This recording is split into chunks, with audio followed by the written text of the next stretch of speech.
That's right. Let's smo and look ahead to 2026 for these SMU Mustangs. This is way too early, Way too but early. I'm going to do it anyway because this is our show. But I think SMU has the best schedule in the ACC in 2026. When you look at the schedule, just the teams on it, because at the time of recording, we don't have when these games are, besides UC Davis and Missouri State, which will both be in September, at Notre Dame, at Florida State. So let's just pretend for a moment that we lose both of those games. At Louisville, I think is a win. Boston College at home, we better win that one. Cal at home, think we get revenge. Virginia at home, no Chandler Morris, think that'll be a win. Virginia Tech, first year of James Franklin, I think that'll be a win. Wake Forest at home, Lightning will not strike twice. I think that's a win. At Stanford, better be a win. And at Syracuse is probably the trap game, just depending on when in the year it is. But again, should be a win. So I think at worst, you're looking at 10-2 and 8-1 in the ACC.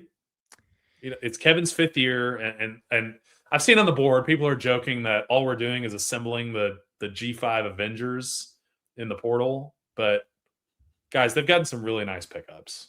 I mean, really, really nice. Where I don't care that these guys played in the American, because guess what? So did Cortland Sutton. You know, so did James Prochet. You know, so I mean, Shane Buechele, Tanner Moore. I mean, all these guys. You know, when you talk about the SMU Mount Rushmore, we don't. You know, besides Eric Dickerson era, all of the guys you think about have played in G5 competition. So I wish the guys that are leaving in the transfer portal well, as we are losing some. But I think at the Wake Forest game, we were there on the field, and we're like, okay, he's a starter. He won't be here next year. As in, we're going to replace him. He's a starter. We'll replace him. He's a starter. We'll replace him. Where I think SMU is only going to get better in the transfer portal this offseason. You know, I think looking at, and again, we're recording this for those of you guys who are watching this. We recorded this Sunday night. Okay. So there's some portal commitments that we know about that should be public now by the time you're listening to this. I mean, they really should. And things will be a lot better in a sense. But I will say this to piggyback because I agree with you about your take on the schedule. Look, we talked about it earlier. The floor for this program should be 9 wins in the regular season. I mean, eight wins really should be the floor, but you should finish up with 9 wins no matter what. And as you move to 9-game league schedule, 9 wins should be your floor, you know, as a whole, because you got usually 2 cupcakes in a sense, got a good out-of-conference game, okay? You figure out the league schedule, which SMU has been really good at figuring out. So the floor's 9 wins. I'm with you. I think they can win 10 games if things go the right way. I think they can win 11. I think they can be back in Charlotte. We've seen SMU, and it's so cliche, but man, the only team that we've really seen beat SMU is TCU, you know, this year. I mean, I think like SMU has shot itself in the foot. Didn't show up, didn't do this, didn't do that. Like, I mean, it's super cliche, but when this program has its attitude right going into a game, I mean, they're damn near unbeatable. You know, they really are. So they limit mistakes. They do all those things. As Rhett Lashley likes to say, make themselves hard to beat. They'll be in great shape next year. But I'll say this.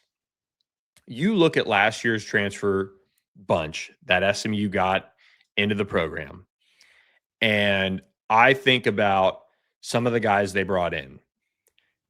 And there were some guys that came up from the group of 5 or lower. Ymir Knight, stud.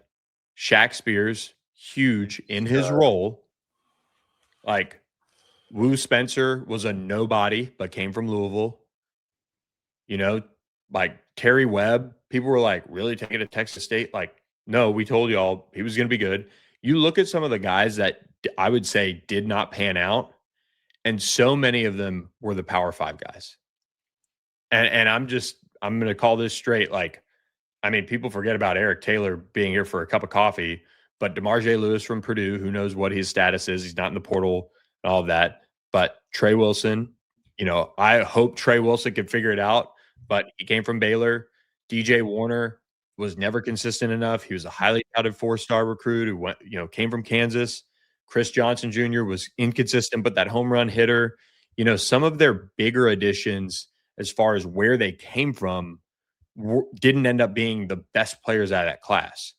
At the same time, Addison Nichols, Josh Bates, shout out them for bringing it and being ready to go for the most part every single week. And Jeffrey Emba was pretty good. He's still kind of one of those weird raw cases from JUCO, not being from here. And so when SMU, and I've talked to a lot of people because I've hammered sources about this, and I've said, hey, when we talk during the season, it's kind of this last hurrah for Kevin Jennings. Let's not mess around here. And here's the thing I get back from people. They say, look, I get it. You want the this, the that from this Power 4 school that was a starter that was playing. Man, SMU's success stories have not been the guys that were highly, highly, highly touted and were from the SEC or from this or from that. They really haven't been.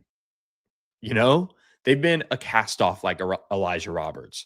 There's been, a Jared Harrison Hunt who they got late in a different era of the portal, in a different era of NIL that they were able to just cherry on top, steal another Miami kid as Mario Cristobal was revamping his roster and instilling a different culture in his program. But now where they're hitting on these group of 5 guys that are hungry, that have some traits, that have production, that have started. It is very difficult to scout out the mental makeup of some of these guys that come from the portal. I'm not going to name this player, but I'm just going to say a Power 4 transfer that SMU recruited during this transfer portal cycle. I've known him a while, talked to some people after the visit, and guess what? Hasn't changed because his shit don't stink still. And that's where SMU, they missed. They missed on a couple in that regard because you have to have guys that are bought into the team. And even if they're 1-year rentals and that type of a mindset, you still have to make sure that mindset fits for that 1 year. And everything's a 1-year kind of contract right now. So that's where, you know what? If they're going to bet on Yannick Smith, dude, they've done their homework on the ECU wide receiver. I mean, there are SEC programs that are like, that guy is a beast. We loved him. We wanted him. But hey, maybe our wide receiver room is really good. We can't take him, but you should, because we saw him. We scouted him. He's ex wide receiver on our board. Coaches do talk like that. And we'll see how it works out. There are some things that I'm not, I think they should take another DB. I think they've got to find a way to, and maybe by the time this podcast drops, they've addressed some of these things. But man, the sky really is the limit for this team, and it might just not look exactly how you want it. And I'll go one further piece here. Ole Miss had the number 3 transfer portal class in the country this year. Their transfer portal class does not look as good without Trinidad Chambliss coming out of nowhere. So first and foremost, let's talk about that. Trinidad does what he does. Otherwise, they're losing 3 or 4 games with Austin Simmons at quarterback. But some of their top guys that ended up making a difference were all guys that were just kind of cast group of 5 guys, Taj Chambers or, Jaden Yates played a lot. Those are 2 group of 5 guys. Ricky Fletcher was one of their backup corners who, really, played a good bit.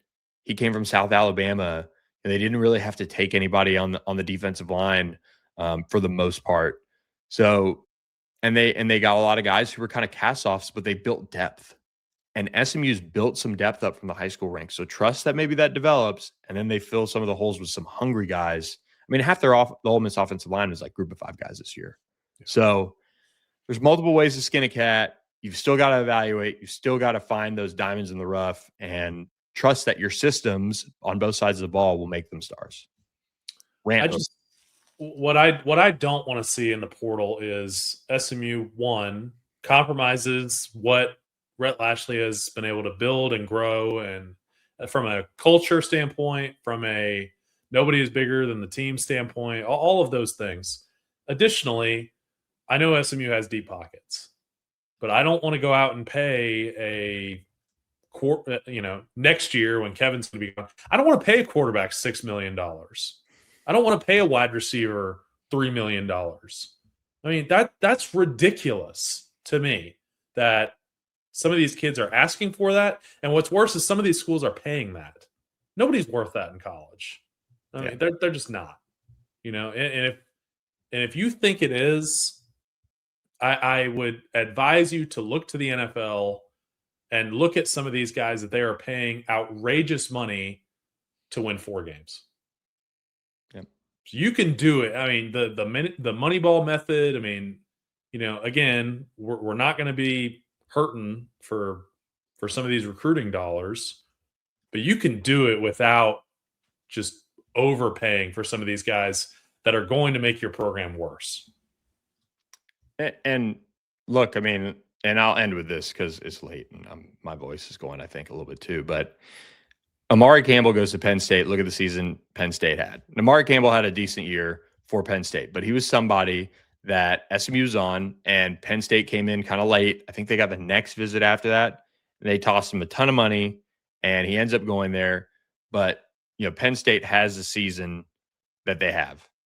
And, now he's in the portal. He's leaving. He had 100 tackles this year. But guess what? If Amari Campbell's here, one, how much of a difference does he make? Like, does he really make it the linebacker position? I mean, I'm just being honest. Because guess what? Brandon Booker went out there, and you found out who Brandon Booker was. And SMU was one of the better run defenses in the country. So some of these things that eventually this program has to have, which is guys, like you really can't, I don't know. You have to be all in on the portal, or you have to be all in on high school recruiting. And SMU is trying to be all in on high school recruiting and plugging holes. And eventually some guys got to play. And you look at corner the way it is right now, they're betting on the guys that are high school recruits to play next year. The guys that redshirted this year or played, a good bit, like Jay Holly and Zay Gentry. And it's on the coaches to make it work. That's why they get paid.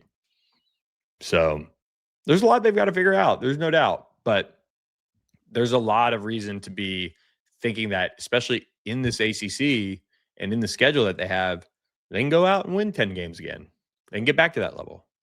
So I think they will. I think that's why the commitment has been made to Coach Lashley of he's going to be the one that's going to help us navigate these waters in a constantly evolving college football. And to put a last little bow on top of this, I never considered hitting the transfer portal. It was open while I was at SMU, in 19, 20, and 21. Never really crossed my mind. I loved what we did here. And so the reason for me bringing that up, I think you have to go hard on these high school kids now, because you can rent a championship. Texas Tech proved that this past year.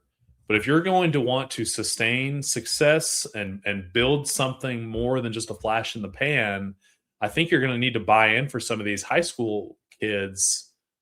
It is going to have to be more than what you think you need, from a sense of when you get these highly experienced offensive line and defensive line units, or you've got quarterbacks and receivers that have been together for 4 or 5 years, that's when you start making your money, man. That's when you've got some of these units that are just lethal when you need them to be. And again, you can plug and play guys as needed of, okay, we have a need at one of these group or one of these positions among a bigger unit, so one or two of the O-line or wide receiving core. But if you're able to hold on for some of these guys with their same teammates, same quarterback, etc., you're going to have a really, really special room by the time they're older. And I'll add this, and then we're done here. But part of the reason why I like covering college football is I like to develop the relationships with the guys. And like when you walk out there on senior day and you see Turbo's parents, or you see Jonathan McGill's parents, or you see Justin Osborne's family, or you see, insert a bunch of different families that you've gotten to know. Next year it'll be like Alexander Kilgore and Kevin Jennings. That's cool to me. And they've still won a bunch of games here doing it this way.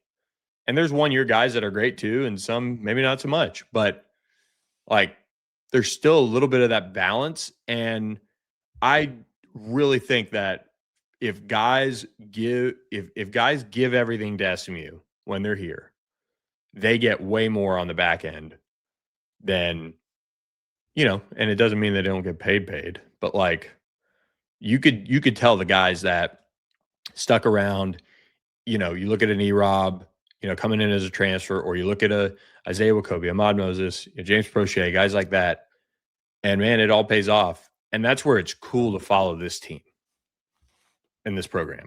So I don't know if got to give that up a little bit right now until they figure out whatever type of guidelines are really going to be in place or not, then that's fine. I think, because I think SMU cemented itself as a major program in college football. If they keep winning the way they are, they're going to be that. Yep. So something about legacy, man, when you're there for 5 years. Yeah, that too. So, all right, everybody. Well, kept you long enough here, so we hope you guys enjoyed this edition of the On the Pony Express podcast. Hayden Howerton, buddy, I love doing this with you. So let's keep it rolling. We'll have a lot of fun in 2026. We're going to take this pod a bunch of different directions in the offseason in particular and have some fun with it. So we hope you guys enjoy it. Please like, rate, review, subscribe to the pod and to ontheponyexpress.com. For Hayden Howerton, I'm Billy Embody. We'll catch you guys next time. Thanks for listening to the On the Pony Express podcast with Billy Embody. Follow us on your socials on X at SMU_on3 and on Instagram at On3SMU. And keep it locked to ontheponyexpress.com for more coverage.